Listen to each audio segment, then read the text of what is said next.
We're going to do a dumbbell Romanian deadlift. And with the Romanian deadlift, we're going to target all of the posterior chain. So from the calf all the way up to the base of your neck.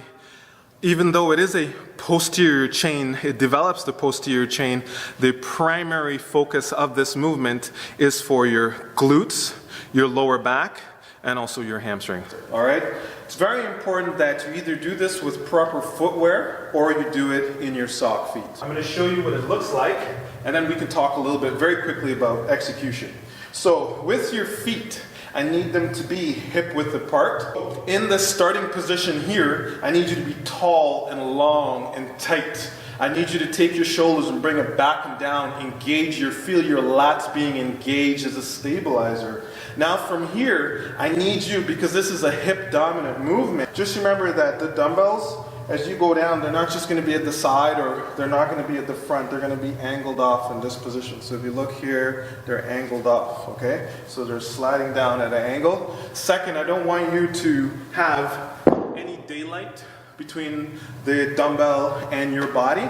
So at no point as you're going through the movement pattern does the dumbbell leave your body at any degree whatsoever. It is always tracking your center of mass. It's always connected to your body. So as I'm doing that movement, as I head down into flexion, I want you to bring it down to your knee. So just at knee height, just underneath the patella tendon. You don't want to take it to the shin. We just want to make sure that we're patterning something that's like a broad jump.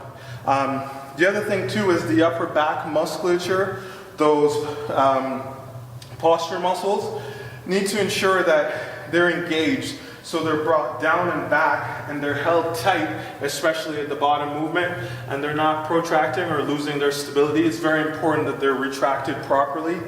And at the bottom of the portion here, okay, it's very important that you consider that when you come up, that you're not pulling with the neck and that you don't initiate with the lumbar, because those are extenders. We don't want to extend there. So you want to feel that this movement is happening through the hips as you create this force transfer through the ground, through your feet. So it actually, you feel it happening from the ground up.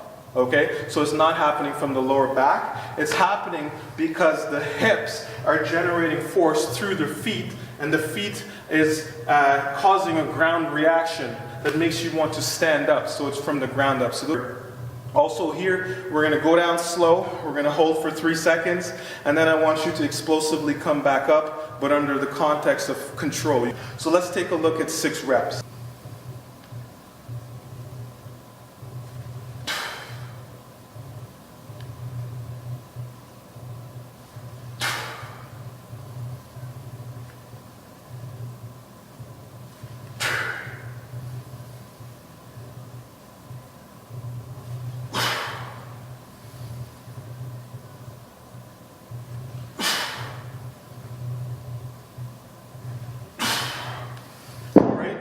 As you come back up to the top, you don't want to come back and perform a pelvic shift where you're just shifting the pelvis forward and compressing the lower back. You want to come up straight and vertical into the ceiling, contracting the glute, holding that contraction so that as you go back into the hip flexion, you can start eccentrically loading the glutes.